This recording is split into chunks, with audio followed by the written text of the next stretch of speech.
किताब हयात से ज़ुबूर 63 इश्तियाक़ खुदा। मज़मूर अज़ दाऊद जिस वक्त वो दश्ते यहूदा में था। ए खुदा, तू मेरा खुदा है, मैं सरगर्मी से तेरी तलाश में हूँ, उस खुश्क और प्यासी ज़मीन की मानिंद जहाँ पानी नहीं होता। मेरी जान तेरी प्यासी और मेरा जिस्म तेरा मुश्ताक़ है। मैं इसी तरह मक़दस में तुझे ताकता हूँ ताकि तेरी कुदरत और तेरे जलाल को देखूं। चूँकि तेरी शफ़क़त ज़िंदगी से बेहतर है, मेरे लबों से तेरी तारीफ़ होगी।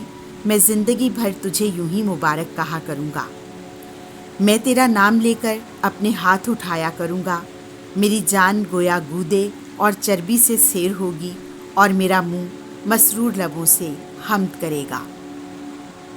मैं अपने पलंग पर तुझे याद करके रात की बेदारी में तुझ पर ध्यान करूँगा, क्योंकि तू मेरा मददगार बना हुआ है और मैं तेरे परों के साए में शादमानी करता हूँ। मेरी जान तेरे पीछे लगी रहती है, तेरा दस्ते रास्त मुझे संभालता है। मगर जो मेरी जान की हलाकत के दर पे हैं, वो असफले जहान में चले जाएंगे। वो तलवार के हवाला किए जाएंगे, वो गीदड़ों का लुक़मा होंगे। लेकिन बादशाह खुदा में शादमान होगा। हर कोई जो उसकी कसम खाता है वो फ़ख्र करेगा, क्योंकि झूठ बोलने वालों का मुंह बंद किया जाएगा। आमीन।